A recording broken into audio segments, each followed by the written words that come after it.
What if I told you that in 10 years, your truck might know the trail better than you do? What if it could predict every bump, every rock, every rut before your hands even turn the wheel? And what if I told you that that future is already here? Come with me if you want the wheel.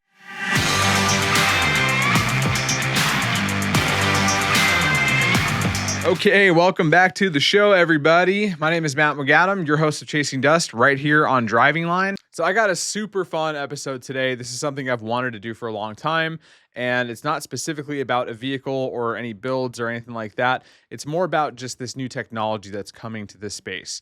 And we're talking about the future here today, specifically how AI, artificial intelligence, is reshaping off-roading as we know it. Now, I know what you guys are thinking. Really, AI, everyone's talking about it. How the heck is that going to, tie into crawling through rocks or running through the desert? I get it. Trust me, I do. But here's the thing. AI isn't coming to off-road. It's already in it. It's in your adaptive shocks, learning how you drive. It's in your navigation system, routing you around obstacles you haven't even seen yet. It's in the design software that engineered every single part bolted onto your rig right now. And over the next decade, it's going to go from being a helpful background tool to being your literal co-pilot in every single adventure. So in this episode, I want to explore exactly how deep this might actually go. Some of this stuff that I'm going to talk about is based on actual facts of things that are happening right now, and some of it's going to be just inferred from how things are going. We're going to look at the tech side, we're going to look at the industry side of how AI is changing, the industry itself, and then we're going to look at more of the human side and how it's going to adapt the hobby and how people might actually adapt to it or maybe even reject it.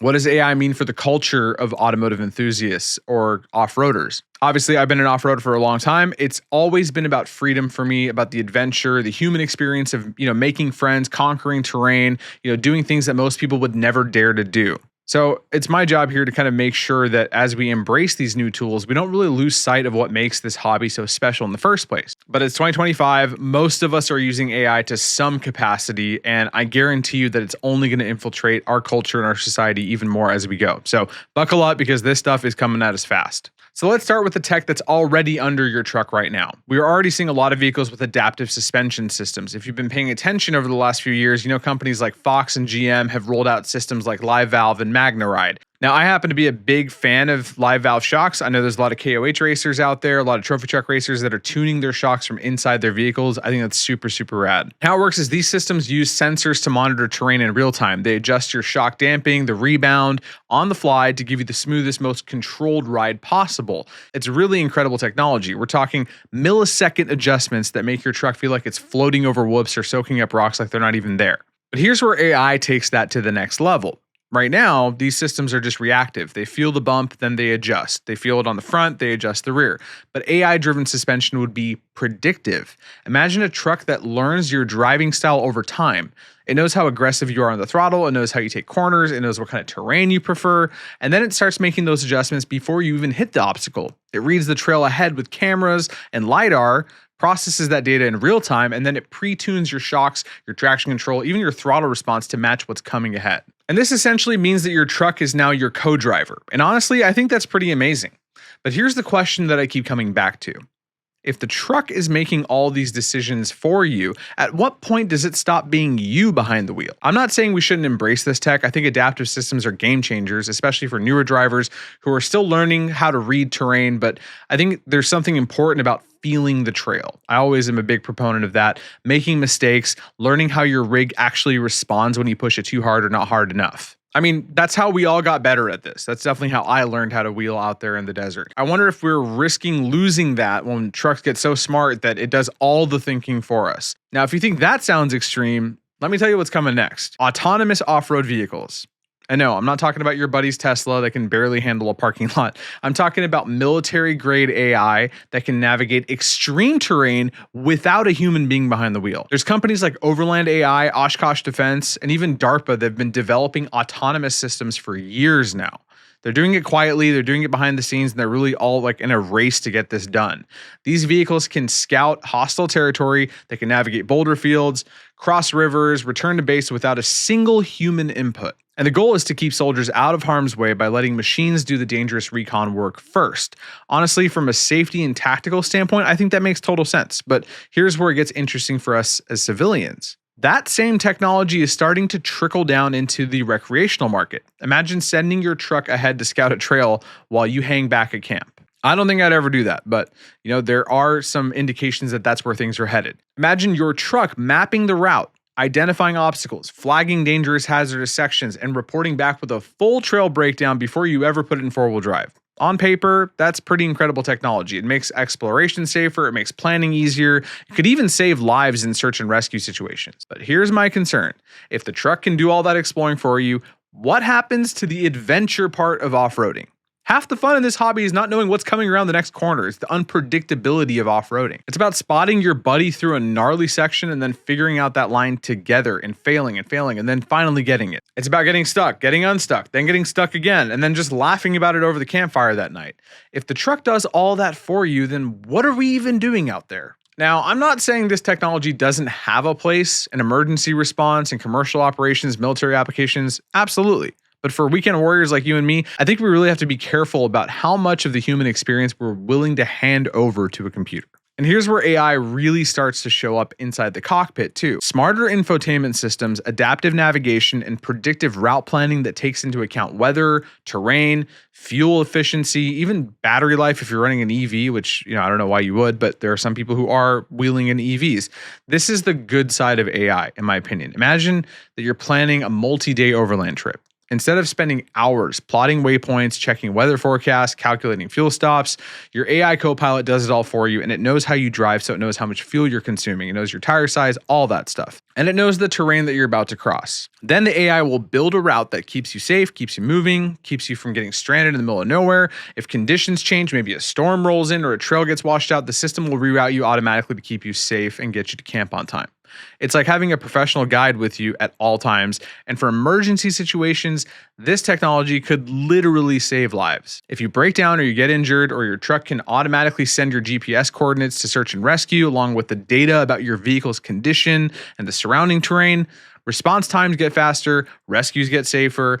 That's the kind of integration that I can fully support. And of course, it needs to be able to turn on and off because sometimes you just want to completely unplug and just be in dangerous situations sometimes. That's just how I roll. There's also potential for AI-enhanced trail mapping and safety networks. Imagine a system where every off-roader on the trail is feeding real-time data back to a central network. You hit a washout section, the system flags it, alerts everyone behind you to slow down before you hit that G-out. Someone spots a downed tree or a rock slide, it's marked on the map instantly for other people who are on the trail. Weather conditions change and a trail becomes unsafe, the network reroutes people automatically. That kind of crowdsourced, AI-powered trail intelligence could prevent accidents, reduce rescues, and make remote exploration way safer. And with Starlink and satellite connectivity becoming more and more accessible, this tech is actually a lot closer than you think. From a safety standpoint, this is huge. But here's the trade-off.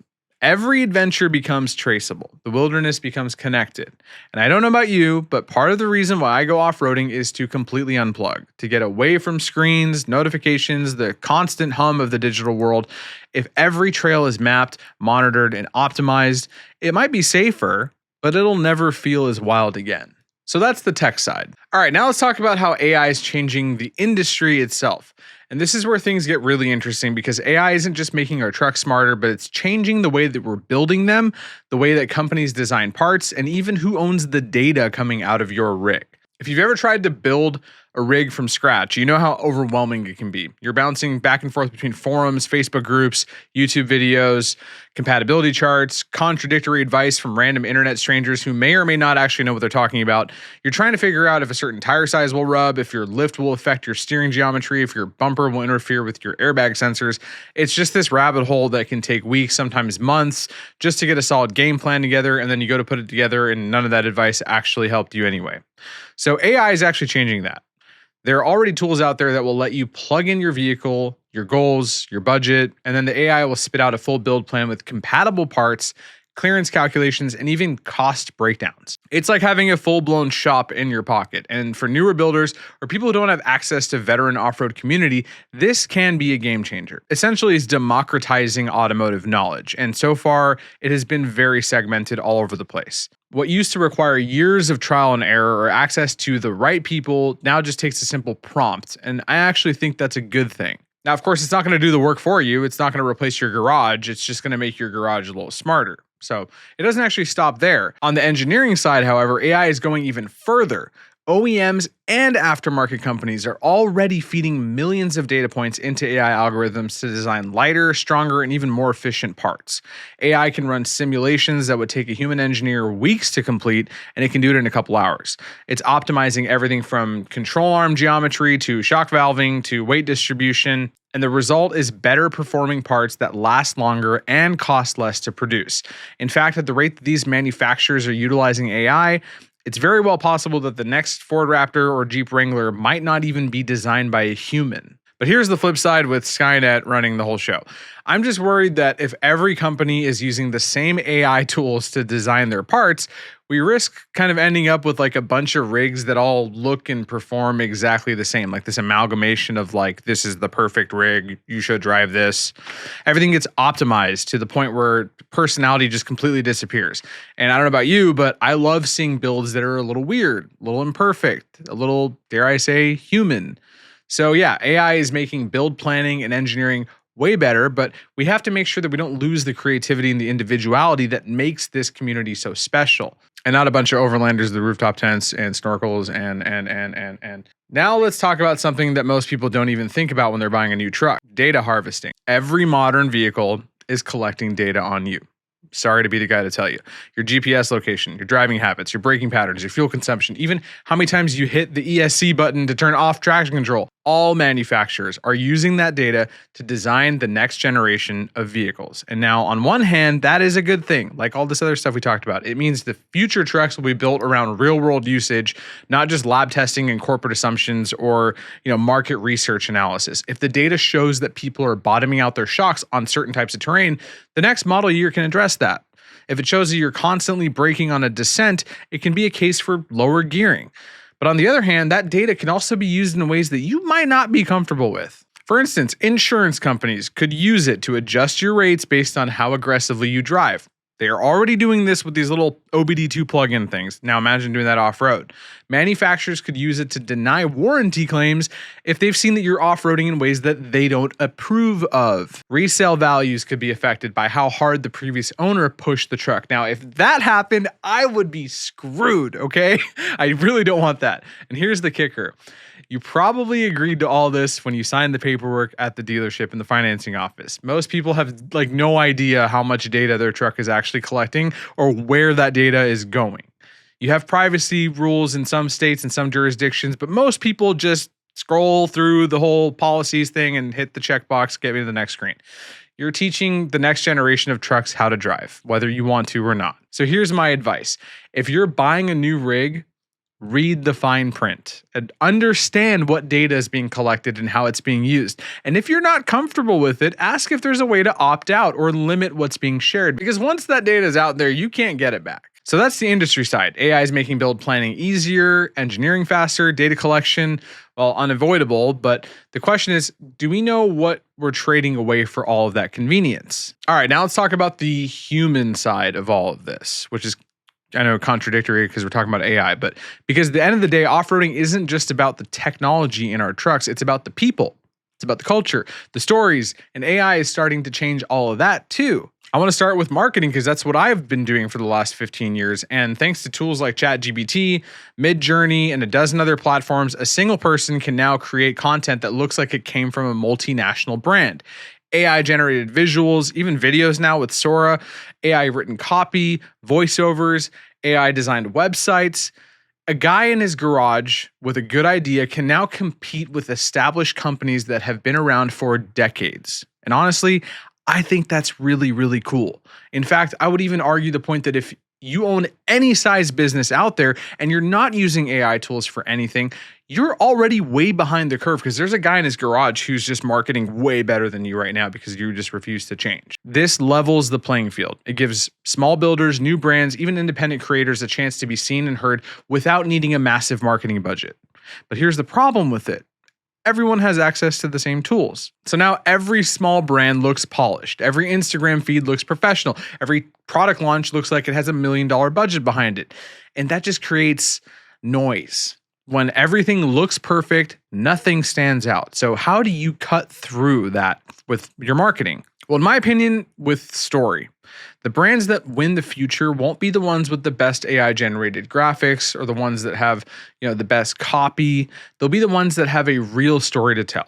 A founder who built something because they were passionate, not because they saw a market opportunity. A product that was designed through trial and error in a real garage, not optimized by an algorithm. Or a community that was built on trust, not just engagement metrics. Remember, AI can help you create content, but it cannot create authenticity. And in a world where everyone has access to the same tools, authenticity is the only thing that matters. Right, now let's talk about what happens in the garage. Because there's already AI systems that can simulate off-road performance before you ever cut a single piece of metal. You can design a roll cage in CAD, and the AI tells you if it's going to flex under load. You spec out a suspension setup, and it predicts how it'll handle on different terrain. You plan a drivetrain swap, and it calculates your new gear ratios and crawl speeds. It's kind of like having a master builder looking over your shoulder, catching mistakes before they happen. And for newer builders or mid-level enthusiasts, this is actually really incredible technology. It shortens the learning curve, it reduces costly mistakes,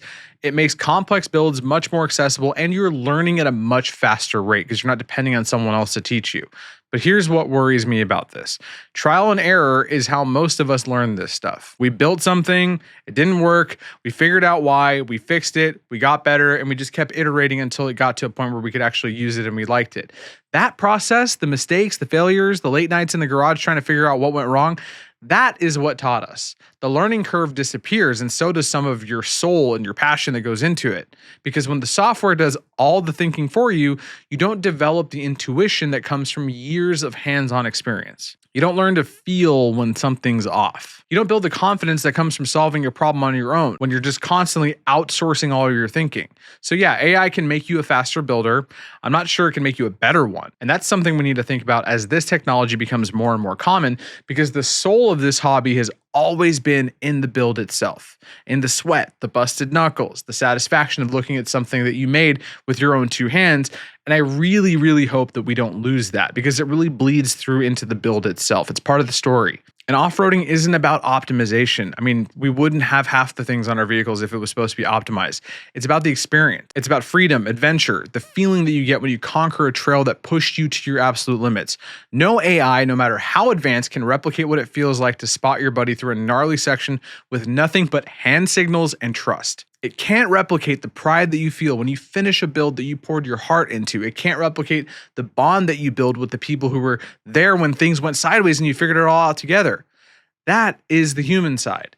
And that's what we risk losing if we let AI do too much of the work for us. So here's the bottom line. AI is already changing off-roading. It's in our trucks, it's in our parts, it's in the way we plan, build, and explore. And over the next decade, it's going to become even more integrated into every aspect of this hobby. Some of that is good. Adaptive suspension systems that make our trucks more safe and capable, smart navigation that prevents breakdowns and speeds up rescues, build planning tools that make this hobby more accessible to newcomers. But some of it raises real questions about autonomy, about privacy, about what we lose when the machines get too good at making decisions for us. So if there's one thing that I want you to take away from this episode, it's this. AI is a tool. And like any tool, it's only as good or as bad as the way that we use it. If we use it to enhance the experience, to make our adventure safer and our build smarter, that's a massive win.